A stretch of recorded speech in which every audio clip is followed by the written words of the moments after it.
Cześć, witajcie, z tej strony Suert. Przed nami kolejna porcja premier. Tym razem przyjrzymy się tytułom nadchodzącym do nas w grudniu tego roku. Miesiąc zapowiada się naprawdę ciekawie i na pewno będzie w czym wybierać. W materiale skupiłem się na kilkunastu, w mojej ocenie najciekawszych pozycjach. Zapraszam.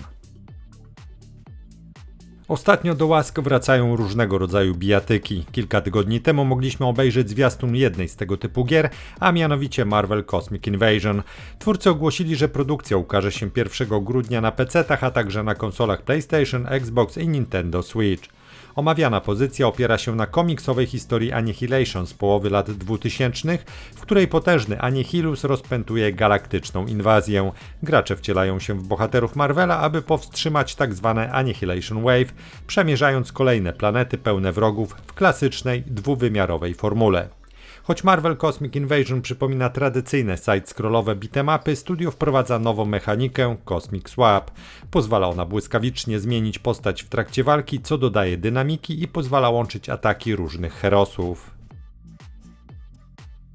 Podczas tegorocznego Future Game Show zapowiedziano Sleep Awake, czyli horror psychologiczny od reżysera takich gier jak Spec Ops The Line czy Here They Lie. Produkcja zadebiutuje 2 grudnia na PC-tach i najnowszych konsolach.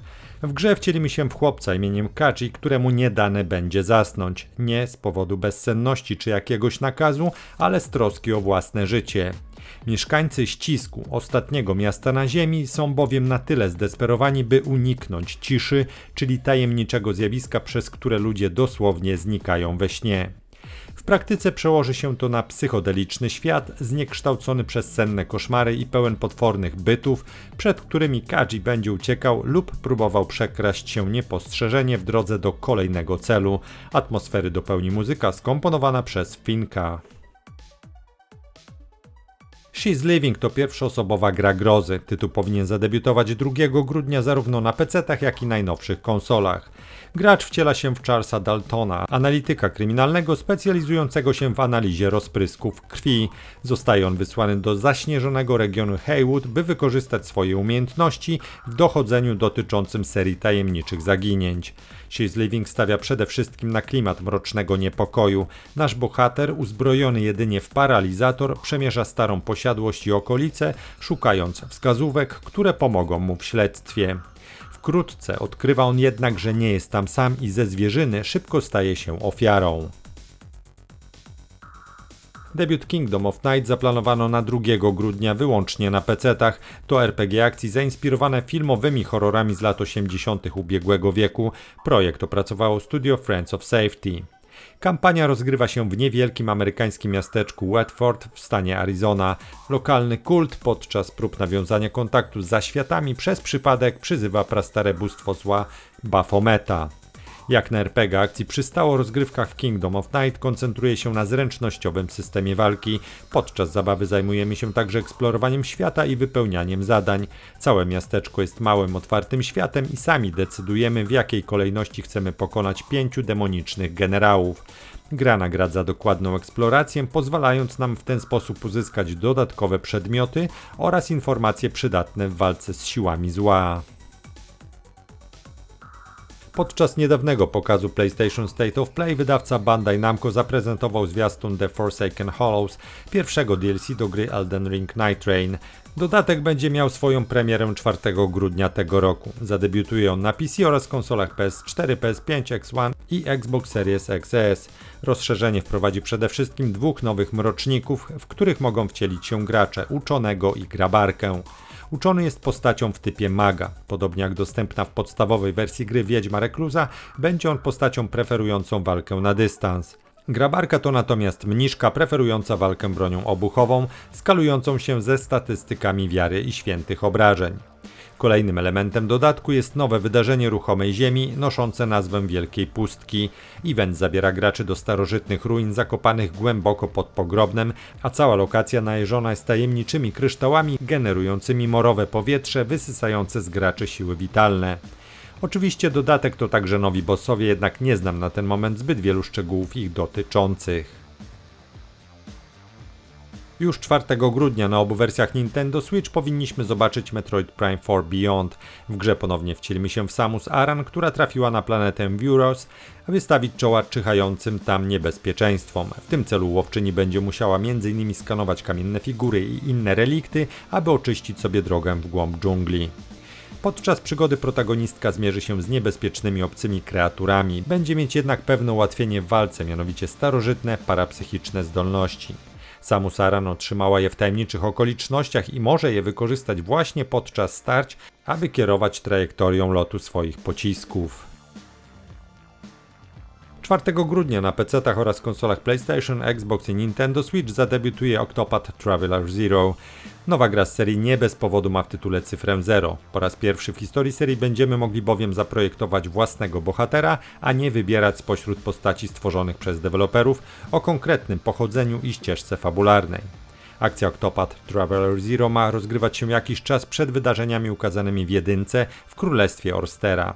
Nie podano zbyt wielu konkretów na temat samej fabuły gry, ale ogólnie rzecz biorąc, produkcja skupi się na historii odrodzenia i zemsty związanej z boskimi pierścieniami oraz najeźdźcami. Ponownie rozgrywać będziemy emocjonujące turowe bitwy, w których udział weźmie wykreowana przez nas postać oraz poznani po drodze towarzysze. Swoją drogą do zrekrutowania będzie możliwych aż 30 postaci. System walki zostanie znacznie usprawniony względem poprzednich odsłon. Teraz strategia podczas starć powinna być jeszcze bardziej istotna i ma polegać na wykorzystaniu słabości przeciwnika w celu pozbawienia go punktów osłony. Nasza drużyna będzie zbierać natomiast punkty wzmocnienia, aby móc wykorzystać potężne ataki w walce. Ważnym aspektem Octopath Traveler Zero ma być też eksploracja świata oraz mechanika rekonstrukcji rodzinnej osady bohatera. Ze zdobytych podczas podróży zasobów zbudujemy rozmaite budynki łączące je ścieżki oraz elementy dekoracyjne. Choć Routine, czyli kosmiczny survival horror od studia Lunar Software zostało zapowiedziane jeszcze w 2012 roku, to musiało minąć ponad 13 lat, by omawiana produkcja znalazła się na ostatniej prostej na sklepowe półki. Niedawne wydarzenie ID Xbox przyniosło nowy zwiastun tej pozycji, a także jej datę premiery. Routine trafi na PC, Xbox One oraz Xboxy Series XS już 4 grudnia. Tytuł od dnia premiery będzie również dostępny w ramach abonamentu Game Pass. W Routine akcję będziemy oglądać z perspektywy pierwszej osoby. Produkcja zabierze nas na Księżyc, a dokładnie do bazy opanowanej przez agresywne roboty. Eksplorując ją, będziemy gromadzić informacje na temat wydarzeń, które miały tu miejsce przed naszym przybyciem, a także walczyć z przeciwnikami, robiąc użytek z multinarzędzia zwanego CAT, które ulepszymy w miarę postępów. W trakcie rozgrywki przygrywać nam będzie muzyka skomponowana przez legendarnego Micka Gordona. Na 4 grudnia zapowiedziano premierę Blood Refreshed Supply. Tytuł pojawi się na PC-tach oraz konsolach PlayStation, Xbox i Nintendo Switch. To już drugi remaster FPS-a pod tytułem Blood wydanego jeszcze w 1997 roku. Jednak Refreshed Supply nie tylko odświeża grafikę, lecz również wprowadza dwa nowe scenariusze, Marrow i Death Wish, a także przynosi m.in. galerię materiałów z zakulis pierwowzoru. W Blood Refreshed Supply wcielimy się w Kaleba, czyli rewolwerowca, który za życia został z nieznanego powodu zdradzony i zabity przez swojego demonicznego władcę Czarnoboga. Protagonista powstaje z grobu, by dokonać zemsty na swoim oprawcy i położyć kres jego kultowi. W omawiany tytuł można grać w pojedynkę lub trybie multiplayer przez internet albo na podzielonym ekranie. Tytuł pozwala zarówno na współpracę, jak i na rywalizację z innymi graczami. Za Cloudheim stoi Noodle Cat Games, małe, ale doświadczone studio, w którego szeregach są twórcy pracujący wcześniej przy takich markach jak Mass Effect, Dragon Age czy Fortnite. Ich produkcja to opowieść o odbudowie świata po Ragnaroku, o bogach, inżynierach i wojownikach, którzy zamiast modlitwy wybierają młot i stal. Samodzielnie lub w drużynie złożonej z maksymalnie 4 graczy eksplorujemy unoszące się wyspy, tworzymy nowe bronie i walczymy, aby przywrócić równowagę w świecie. Gra zadebiutuje już 4 grudnia zarówno na PC-tach, jak i najnowszych konsolach. Dodam jeszcze, że w momencie przygotowywania tego materiału na Steamie wciąż było dostępne demo owej produkcji. 4 grudnia wraz z obszerną aktualizacją 7.0 na rynek trafi DLC Tides of Torment do Total War Warhammer 3. Dodatek wprowadza troje legendarnych lordów, po jednym dla ras Slaanesh, Norska oraz Wysokich Elfów. Ostatnia z wymienionych frakcji doczekała się przy tym znaczącej rozbudowy. Oprócz Lorda, władcy Musha i Slina, wzbogacono ją o niedostępne wcześniej jednostki, jak Skycutter będący latającym rydwanem zaprzęgniętym do orłów, oceanidy czy magowie mgły. Poza tym rozszerzenie wprowadza mechanikę konfederacji dla ugrupowań na wyspie Ultuan. Na potrzeby dwóch pozostałych ras przygotowano także nowe jednostki. Wśród nich prym wiedzie kawaleria i potworny czempion walczący po stronie Slanisha oraz Fimir, szlachcic i Chimera reprezentujący Norskę. Polskie studio Cherry Pick Games dotychczas było znane głównie z projektów nieco mniejszego kalibru, tworzonych przede wszystkim z myślą o urządzeniach mobilnych. W najbliższym czasie może się to jednak zmienić za sprawą Ankh: A Tale of Survival. W grze wcielimy się w ocalałego z burzy śnieżnej i będziemy walczyć o przetrwanie w niegościnnym, mroźnym środowisku. Omawiana pozycja zadebiutuje na PC-tach już 5 grudnia. Jak informują deweloperzy, w oficjalnym ogłoszeniu omawiane dzieło zaoferuje nam około 6 godzin rozgrywki na dużej mapie, rozbudowany system craftingu oraz rozmaite zadania główne i poboczne. Ponadto gra doczeka się na skinowej lokalizacji, czyli z napisami. Dopełnieniem tego wszystkiego mają być liczne poprawki względem wersji demo, przygotowane w oparciu o opinie graczy. Jakiś czas temu 11-Bit Studios zapowiedziało pierwszy duży dodatek do strategii Frostpunk 2 zatytułowany Fractured Utopias. Jego premierę wyznaczono na 8 grudnia. Motywem przewodnim rozszerzenia będą frakcje oraz ich wpływ na rozwój miasta. Od teraz o wiele większą rolę w rozgrywce będą pełniły wspomniane ugrupowania. Na samym początku zabawy wybierzemy jedno z 8 dostępnych. Każde z nich zaoferuje określone bonusy oraz specjalne drzewko umiejętności. Podjęta decyzja wpłynie więc na całokształt miasta. Oczywiście nie zabraknie również nowych budynków. Na liście znajdziemy m.in. unikalne dzielnice mieszkalne charakterystyczne dla każdej z frakcji. Ponadto dostaniemy 2 nowe opowieści, Doomsayers i Plague oraz dodatkową mapę. 8 grudnia na PC-tach oraz konsolach PS5 i Nintendo Switch 2 zadebiutuje Skate Story. To przygodowa gra akcji wzbogacona o elementy rodem ze zręcznościówek poświęconych skateboardingowi. Za opracowaniem tego tytułu stoi niezależny deweloper Sam Eng, a jego wydaniem zajęła się firma Devolver Digital. Skate Story zabiera nas w podróż do oryginalnej wersji zaświatów. Główny bohater gry jest demonem zrodzonym z bólu i szkła. Protagonista otrzymuje od diabła deskorolkę oraz zadanie polegające na dogonieniu księżyca i połknięciu go. Kiedy albo w ogóle jeśli mu się to uda, odzyska utraconą wolność. Na 9 grudnia przewidziano premierę gry Dead Hole. Tytuł w pierwszej kolejności zadebiutuje na PC-tach, by pojawić się na najnowszych konsolach w pierwszym kwartale przyszłego roku. Dead Hole jest karcianką, w której opowieść o smutku łączy się z taktycznymi walkami.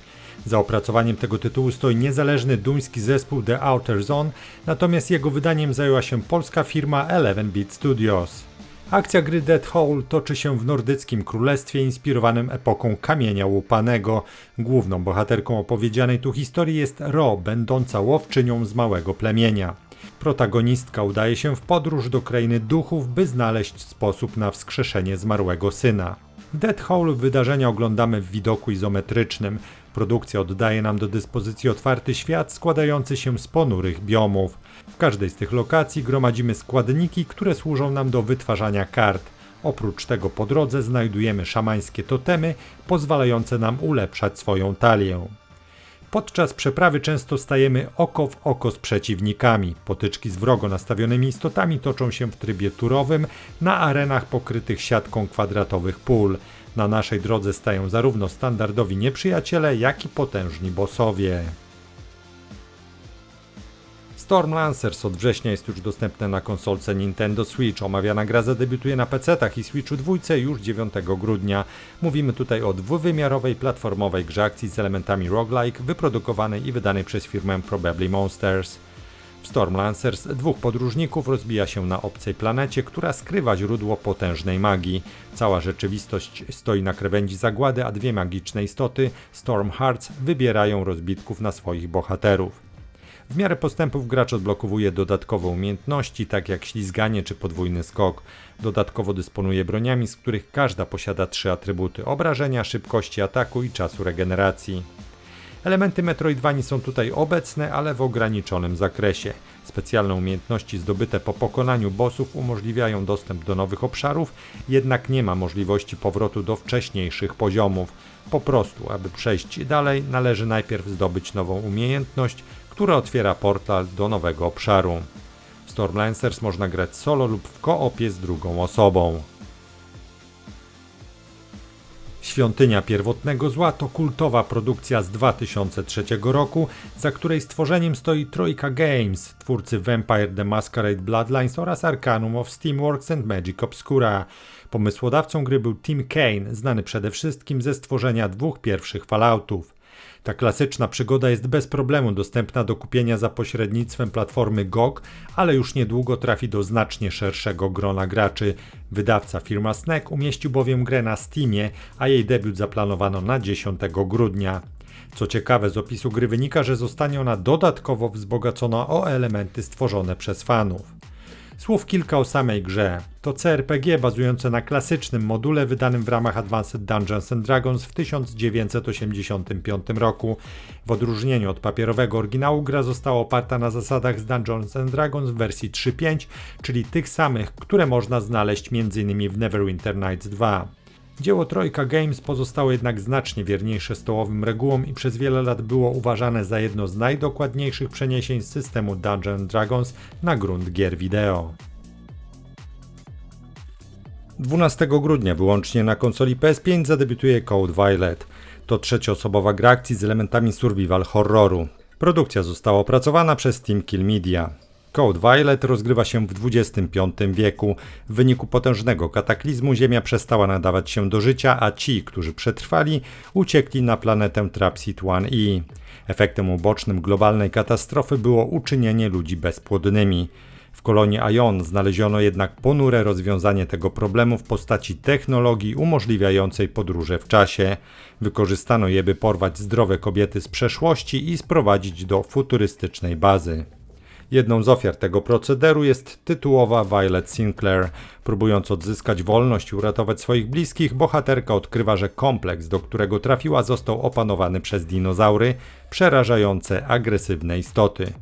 Oprócz toczenia zaciętej walki o przetrwanie, po drodze nasza podopieczna poznaje tajemnice kolonii oraz enigmatycznego dyrektora stojącego na jej czele. Terminator 2: No Fate jest klasycznym retro side-scrollerem, w którym spróbujemy pokrzyżować plany Skynetu jako T-800 oraz Sarah Connor. Wcielimy się także w Johna Connora, by poprowadzić ruch oporu w postapokaliptycznej przyszłości. Jeśli brzmi to dla Was znajomo, to nie mylicie się, bowiem historia bazuje na filmie Terminator 2: Dzień Sądu. Rozgrywka zaoferuje klasyczną akcję przypominającą gry z serii Contra w pixelartowej oprawie. Nie zabraknie też poziomów specjalnych, np. znanego z filmu Pościgu z udziałem motoru i ciężarówki. Oprócz trybu Story Mode produkcja zawierać będzie również inne formy zabawy, takie jak Arcade Mode, Boss Rush i nie tylko. Początkowo premierę Terminator 2: No Fate zaplanowano na październik, następnie debiut przesunięto na listopad, by, miejmy nadzieję, ostatecznie wylądować 12 grudnia. Jakiś czas temu Ubisoft zapowiedział trzeci dodatek fabularny do gry Avatar Frontiers of Pandora. Rozszerzenie zatytułowane From the Ashes zadebiutuje 19 grudnia tego roku na PC i najnowszych konsolach. Nie jest przypadkiem, że DLC będzie dostępne tego samego dnia co film Avatar Ogień i Popiół w reżyserii Jamesa Camerona, który obejrzymy w kinach. Akcja nowego rozszerzenia rozegra się bowiem na kilka tygodni po wydarzeniach ukazanych w trzeciej odsłonie filmowego Awatara oraz około pół roku po historii Frontiers of Pandora i dwóch wcześniejszych DLC. Jako Soulek wyruszymy w podróż na nieznany kontynent zachodnie rubieże i dołączymy do tamtejszych klanów Na'vi. Jednym z celów bohatera będzie ochrona Księżyca przed organizacją Zarząd Pozyskiwania Zasobów, a także zemsta za wyrządzone krzywdy. I to tyle na dziś. Pozostaje jeszcze zaprosić na kanał, na którym znajdziecie mnóstwo informacji ze świata gier. Zachęcam do subskrypcji, dzięki czemu zawsze będziecie na bieżąco. A teraz żegnam się z Wami gorąco. Do zobaczenia, do usłyszenia. Cześć!